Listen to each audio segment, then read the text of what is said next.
자, 이 이야기부터 한번 해볼까요? 윤석열 자체가 세계적 흐름에 못 따라갑니다. 네. 대한민국을 세계적 국가로 만들어 놨더니 세계적 흐름에 못 따라갑니다. 첫 번째, 지금 한국산 포탄이 미국을 경유해서 우크라이나로 날아간다는 거잖아요. 정말 미국은 야비하네요. 미국이 우크라이나를 지원하기 위해서 한국 포탄 10만 발을 구입했다. 정말 아우. 여기 이제 한국이 직접 지원을 못하니까 오히려 미국을 통해서 우회 지원하는 느낌? 네. 원래 한국에서는 최종 사용자는 미국이다라고 계속 몇 차례 강조를 해왔었는데 네. 이 완전히 우스워진 상황이 된 거죠. 한국, 그러니까 지금 네. 이제 우크라이나 예전이 장기화되면서 포탄 등이 많이 떨어진 건 사실인 것 같고, 네. 그렇다 보니까 미국이 한국을 통해서 이거를 지원한다. 그거는 이제 저번에 푸틴이 한국이 우크라이나를 지원하면 보복할 거야 같은 네. 그런 식의 뉘앙스로 이야기한 적이 있잖아요. 네. 네. 근데 그 당시에 그런 느낌은 한국이 직접 우크라이나를 지원한다고 생각하고 있는 것 같아요. 아니 근데 저는 그 윤석열 정부 들어서 그러니까 모든 팩트를 정확하게 얘기하지 않고 얼버무려요. 그러니까 아직도 윤석열 정부는 이게 미국이 최종 사용자다 이렇게 나오고 있어요. 그런데 미국은 이게 밝혔잖아요. 네. 한국산 포탄 10만 개를 10만 발을 우크라이나에 준다고. 뭐 CNN, 뉴욕타임즈 이런 데서도 예, 보도되니까 안 그래도 신뢰를 잃은 윤석열 정부를 믿을 것이냐 아니면 CNN, 뉴욕타임즈 믿을 것이냐 하면 해외 입장에서 봤을 때 아니, 그러니까 윤석열이 러시아는 우크라이나 전쟁을 일으킨 대가를 받게 될 거라는 이야기를 외교에 나가서 됐어요. 네. 근데 한국산 포탄이 우크라이나로 가면 네. 아무리 설명을 해봐야 한국이 우크라이나를 지원한 꼴이 되잖아요. 그렇죠. 그거예요. 미국이 자연스럽게 한국을 우크라이나 전쟁에 끌어들이는 모양새인데 네. 외교력이 있다면 이런 리스크를 피할 수 있는데 정의선 내준 거 기억들 하시죠? 네. 정의선을 바이든한테 던져주듯이 던져주고 이 방식으로 한국이 어떤 보복을 당할지 모르는 그 위험한 상태에 지금 머물러 있다. 예, 이러다가 대한민국이 진짜 국제 호구로 인식되겠습니다. 네. 그러니까 눈 떠보니 선진국이었잖아요. 근데 갑자기 눈 떠보니 국제 호구? 네. 네. 이번 무기 거래가요. 푸틴 대통령의 위협을 현실화시키는 결정타로 작용할 수 있다. 네. 여러분들 기억을 되살려 드릴게요. 지난달이었죠. 한국이 우크라이나에 무기를 제공하면 한국 러시아 관계는 파탄난다. 문제는 한국과 러시아가 아무런 관계가 아니라면 상관이 없습니다만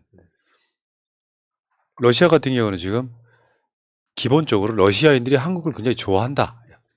한류가 일어나고 있는 나라이기도 하고 러시아하고의 그 무역 관계가 굉장히 높아지고 있는 추세에서 지금 이걸 외교력으로 풀지 못하고 러시아가 보기에는 한국이 우크라이나에 포탄을 제공하는 모양새. 좀 답답합니다. 윤석열의 평상시 언행이라도 조금 달랐다면 오해 미국이 쓰는 거 할 수 있지만 윤석열 입에서 나온 말들이 있기 때문에 상당히 걱정스럽네요. 그러니까 국민들이 뭐 중국이라든지 러시아에 대한 비판적인 생각을 갖고 있는 거랑 별개로 대통령이 면전에서 그것도 막 차마 해선 안 될 말들 쏟아내고 거기에 보수 지지자라는 사람들이 열광하고 그랬는데 결국엔 그 타격들은 다 뭐 기업부터 해가지고 우리 국민들이 다 받게 되는 거거든요. 그래서 이런 소식들도 계속 눈여겨봐야 된다 생각합니다. 두 번째, 알리백. 그 알리백 캠페인을 주관하는 비영리 단체가 클라이밋 그룹이라고 하는 곳인데 네. 그 알리백 대표가 윤석열한테 항의서 한 번 했어요. 당신 뭐 하는 거야 지금? 항의서 한 번 했어요. 아우 창피합니다 진짜. 그냥 항의사안이 아니고요. 강력한 항의사안을 벌였어요. 당신 지금 뭐 하는 거야? 오늘 이 방송 전에 복지 관련한 방송을 했는데 윤석열이 욕먹는 이유가 세계적 추세랑 반대로 간다는 거예요. 네. 유수의 선진국들은 자신들이 경험해보고 그런 방식의 복지를 택하는 거거든요. 한국은 지금 세계적 추세로 가고 있다가 갑자기 역진하고 있잖아요. 네. 아리백 대표가 지금 윤석열한테 항의사를 보내서 재생에너지 목표에 역주행하고 있다. 이게 결국 경제 잠재력을 저해한다. 네. 당연한 이야기예요. 윤석열과 대한민국 기재부만 모르는 이야기. 윤석열 정권만 모르는 이야기. 저렇게 깨알같이 서한을 보내서 항의 서한을 보냈더라. 왜 윤석열 대통령은 모를 것 같고요. 그리고 원전에 꽂혀서 다른 게 좀 안 들어오는 것 같고 기재부는 모를 리가 없죠. 그래서 저는 대한민국 관료들은 진짜 영혼이 없다는 말 뒤에 숨으면 안 된다는 거예요. 적어도 최소한 이렇게 가야 되는 길은 가도록 해야 되는 거거든요. 지금 문제가 어제 10차 정기본 그 전력 수급 기본계획 공청회가 있었더라고요. 여기에 핵심이 에너지 정책 방향, 그러니까 원전 강화하고 신재생 축소한다. 이게 특징이었다는데 진짜 화가 나는 게 원전 비중 23.9에서 이걸 32.4로 높이고 그리고 신재생을 30.2에서 21.6으로 줄인다. 완전 문재인 정부에 뒤집어 버린다고 해서 세계에 지금 역행을 하는 거라서 이거 진짜 아까 뭐 국제 호구 얘기도 나왔지만 진짜 부끄러운 짓들 계속 저지르고 있는 거라 봅니다. 예. 그러니까 2030년에 국가 온실가스 감축 목표 아까 황 이사가 얘기한 것처럼 30.2%보다 훨씬 줄여서 21.6. 네. 근데 이제 아리백은 단순하게 뭐 탄소 감축의 목표라기보다는 이거야말로 세계적 추세 아닙니까? 네. 네. 아리백을 실현하지 못하면 결국 우리나라 무역으로 먹고 사는 나라 망합니다. 네. 그래서 기업의 사용 전력을 100% 신재생 에너지로 하자. 네. 그게 이제 아리백이고 우리가 대선 과정에서도 네. 아리백이 윤석열이 뭔지를 몰라가지고 네. 아리백이 무슨 뭐 당구 백이냐 뭐 이런 소리를 들었었는데 네. 그래서 지금 구글, 애플 등 글로벌 기업들 390개가 지금 가입하고 있어요. 네. 어떤 기한을 정해놓고 그때까지는 신재생 에너지로만 전기를 쓸 거야. 이렇게 지금 이야기하고 있는 건데 한국도 지금 우리나라에 뭐 내놓으라 하는 삼성, 현대 같은 기업 28곳이 아리백 회원입니다. 회원. 근데 윤석열은 반대로 가고 있잖아요. 네. 그러니까 아리백 대표 입장에서는 한국 선진국이야. 세계 10손가락 안에 드는 선진국인데 얘들 뭐지?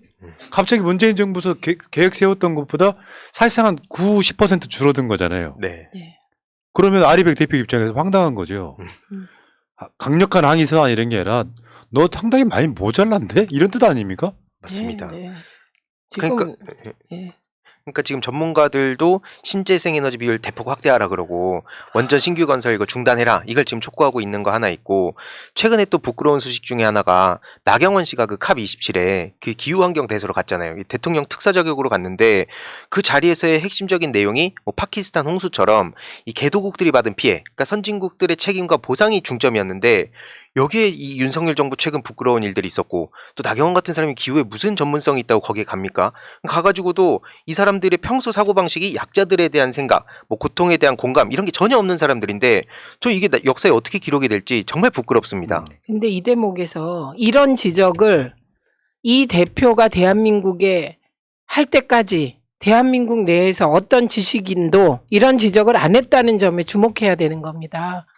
그러니까 우리가 군부 독재를 겪어봤지만 군부 독재가 유지될 때 군부 독재가 유지되는 이유가 있었단 말입니다. 그러니까 그거는 단지 뭐 검판사 뭐 이런 자들뿐만 아니라 지식인들도 군부 독재에 부역했기 때문에 그게 유지된 거잖아요.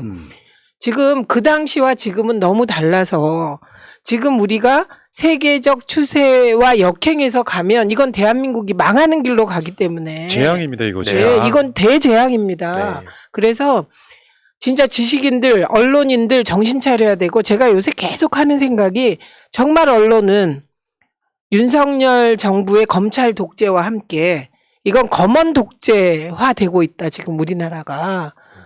언론이 군부 독재와의 유착 관계보다 더하다. 이런 생각입니다. 그렇죠. 나라 망하는 걸 방조하고 있는 거고 네. 심지어는 돕고 있다 이렇게 보면. 네. 제가 윤석열이 탈원전을 끝낸다고 할 때 이거 탄핵 사안이라고 그랬어요. 예. 왜냐하면 단순히 정권과 정권의 문제가 아니라 네. 탈원전을 안 하면 당연히 탈원전 비중이 높아질 거고 더 높인다고 했으니까 네. 그만큼 신재생 에너지 비중은 줄어요. 한국의 역량이 떨어질 수밖에 없는. 그 기업들이 피해를 보고 있는 거고 네. 실제 현대차나 삼성 같은 데서는 윤석열 탄핵에 앞장섰다고 생각해요. 이거는 그 기업들도 망하는 길이고 네. 심지어 세계의 역대급 코미디가 윤석열 정권이 원전을 신재생 에너지로 분류했잖아요. 야, 놀랍습니다, 진짜. 그 새로운 분류 체계. 예.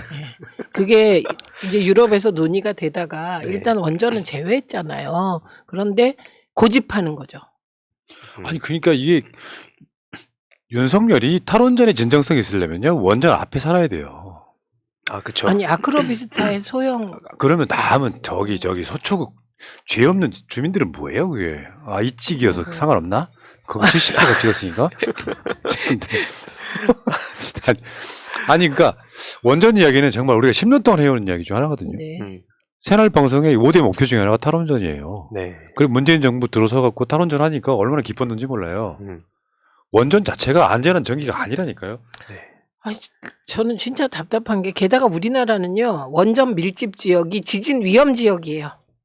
거기 부울경이요 인구가 800만입니다. 실제로 뭐 땅이 그렇게 넓지는 않기 때문에 거기서 만약에 뭐가 사고가 하나 나면 한반도 전체가 좀 위험해지는. 네. 그러면 요거를 산업의 피해를 보지 않는 범위 내에서 조금씩 줄여가야 되는 정책은 당연한 그쵸. 거고. 네. 그러니까 잘 모르시는 분들이 원전은 막 경제적이고 싼 전기고 안전하다고 생각하는데 웃기지 마세요. 다시 한 번 말씀드려요. 아주 가볍게 설명을 드리면 원전 지역에서 왜 기형아 출생률이 다른 지역보다 6배 높겠습니까? 그 방사능이요. 바다를 통해서 공기를 통해서 계속 누출되고 있기 때문이에요. 네. 그런 전기를 뭐 산업적 이유로 막 이야기하고 막 이 과정들을 거치면서 쉴드를 쳐가는 과정은 그냥 핵 마피아와 다를 바 없는 대통령이 들어섬으로써 그들 업계에 이익을 안겨주는 거거든요. 네. 전 세계가 지금 안 하고 있는 거. 그러면 결국 이제 이자들이 이제 유럽의 프랑스 예를 들고 있는데 유럽은 프랑스에서 원전을 제일 많이 하는 나라이긴 해요. 그 나라들도 탈원전의 방법이나 시기의 문제지 네. 이건 바꿔야 된다고 생각을 하고 있단 말이죠. 네. 이거를 지금 아리백 대표로부터 강력한 하행사안을 받을 정도면 정말 부끄러운 이야기인 예, 거예요. 창피합니다. 네. 아니 뭐 5시부터 조간신문 봐야 된다면서요. 근데 이런 내용들은 하나도 뭐 경제도 놓치고 외교 안보 다 놓치고 그냥 망하는 길로 가는 것 같습니다. 5시부터 조간신문 보는 이유가 도어 스태핑 준비하기 위해서라고 얘기했거든요. 네. 근데 도어 스태핑 내용이 보면 네. 그 5시부터 준비를 그렇게 하는데 내용이 그렇다면 이건 정말 절망입니다. 아니 그거는 조중동을 보면 조중동이 이제 가르쳐줘요 윤석열한테. 아 이렇게 답하면 되는구나. 쫄래쫄래 가는데 예상치 못한 답이 나오면 그냥 지나가는 그런 거였겠지. 그러니까 질문을 받을 수가 없다. 네. 지금 이런 네. 얘기인 거죠. 지금 탈원전이 멈춘 거를 빨리 멈춰야 돼요. 네. 탈원전은 계속 해야 되는 거예요. 네. 네. 그 문재인 정부 사업이어서가 아니라 이 상식 밖의 행위를 하고 있는 거거든요. 네. 내가 그래서 국민의 안전을 저해하고 위험에 빠뜨릴 수 있는 윤석열의 탈원전 멈춤 자체가 탄핵 요건이라고 제가 말씀드렸던 이유가 그런 거예요. 자, 세계가 인정하는 바보가 되고 있습니다. 참, 거참.